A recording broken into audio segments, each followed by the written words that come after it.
Well, it looks like we're getting a new Pokemon Snap. Crash Bandicoot 4 is apparently leaked for October release, and Last of Us 2 is getting horrible user reviews on Metacritic. Well, it's a pretty busy day in the world of gaming.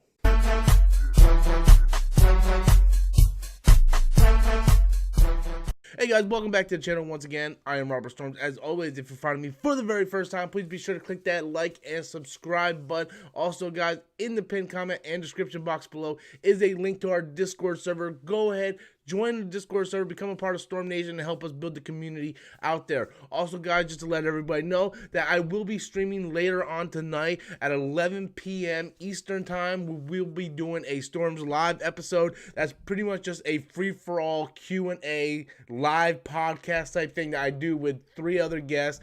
And after that, I will be streaming Injustice 2. That's the game you guys wanted me to play. That's the one that won the poll. So later on tonight, I will be doing a live stream of Injustice 2 and Let's Play. Also, guys, this is the final week for the giveaway of the Switch Lite as well as the other 4 prizes. So if you guys want to enter a chance to win the Switch Lite or one of the other 4 prizes, just simply join the Discord. There's more details on there.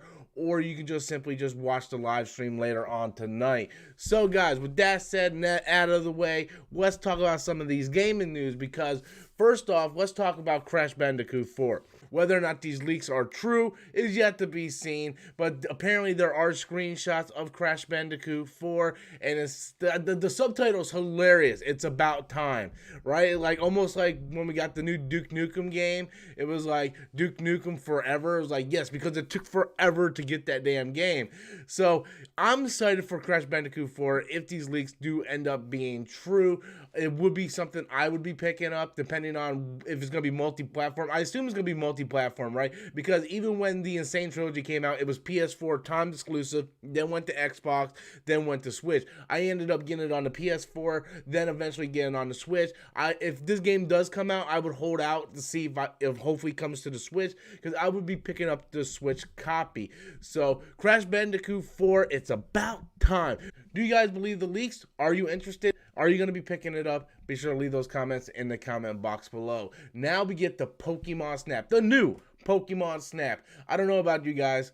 I wasn't a big Pokemon Snap fan back as a kid. I remember going to Toys R Us and they had the demo set up with the N64. And me personally, I wasn't a fan of it. It was like, I don't know, going around taking pictures of Pokemon. But they did show the trailer for new Pokemon Snap. Visually, it does look really, really good. And if you want me to come out and just say it, I'll come out and just say it. It looks a lot better than Pokemon Sword and Shield. I did not like Pokemon Sword and Shield. I wanted to have the benefit of the doubt. I bought the game, I played through the game, and nothing. Pokemon Sword and Shield to me was just an awful, awful game. So if Pokemon Snap, the new Pokemon Snap, can wash the bad taste out of my mouth, then I'm all for it, because I just didn't like that game. I just don't know how I feel about going around just taking pictures of Pokemon. I do think it would be great in handheld, because you just walk around with your Switch up to your, like, hey, click, click, click. But in dock mode, I don't see how that's going. It's going to be just like playing the N64 game, to be honest with you. It's going to be just like playing the N64 game.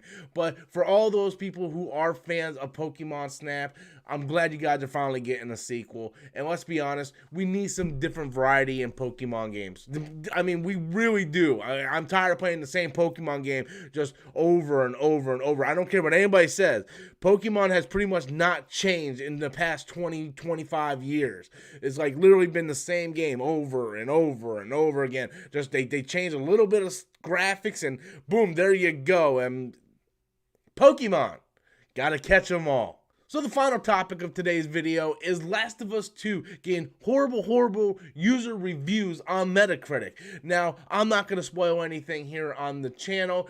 I did not read the leaks. I did not play the game. I did see what everybody was talking about, but I have not played the game, and I'm not going to play the game just for the simple fact that Naughty Dog and Sony likes to copyright strike people falsely. So I'm just kind of taking a stand for all YouTubers out there who are being copyright striked just for mentioning Last of Us 2. I'm taking a big risk just mentioning it here, but I have not played the game, nor do I plan on playing the game. I really enjoyed the first Last of Us. I think it's a great, great game, but fuck Last of Us 2. Just that simple. Fuck it. Now, right now, Metacritic, it has a 3.4 user review score. And again, that could be a lot of people just review bombing it. We know how that goes, right? When people want to make a stand on something, they just review bomb it. That's why Rotten Tomatoes changed their whole platform on how user reviews even go in. I understand that that's probably a thing, but I've also followed a lot of YouTubers that I really, really trust. People like Dreamcast Guy, who gave his brutally honest review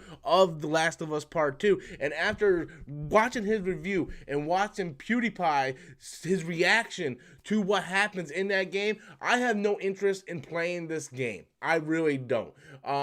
That's just my personal thoughts on it. I can see where a lot of people will be turned off on this game.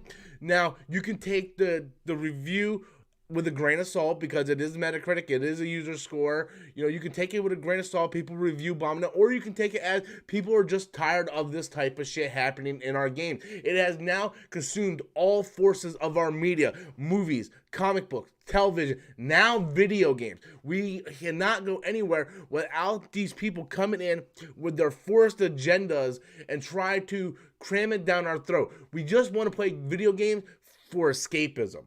And I'm all fine with good storytelling is good storytelling. I'm always fine for that. You can do strong female characters in your stories. Look at Metal Gear Solid. Some of the best strong female characters you can ever have is in Metal Gear Solid. Look at the new Tomb Raider games, right? Strong female character. You can do that without having to force feed it in people's face, then cut down other characters in order to do so. So that I didn't understand what the argument was because I didn't read any of the leaks. But now after seeing PewDiePie's reaction, I kind of understand where the hardcore fan base is coming from. And me personally, just on the merits of them copyrighting strike people falsely, I'm not going to be getting Last of Us 2 anytime soon. I will wait till I can get that thing for $15 in a bargain bin years from now, and then I will play Last of Us 2. But right now, I'm not going to give them any of my hard-earned money after they falsely claimed so many YouTube channels for nothing. That's just my stance on it, guys, but I want to know what you guys think. How do you feel about Crash Bandicoot 4 possibly being released in October? New Pokemon Snap coming soon to the Nintendo Switch. Are you guys going to get your camera on? You're going to try to take pictures of them all? And finally, how do you guys feel about The Last of Us 2 horrible Metacritic user review score? Be sure to leave those comments in the comment box below, guys. And until next time, as always, I'm Robert Storms, and that's my opinion.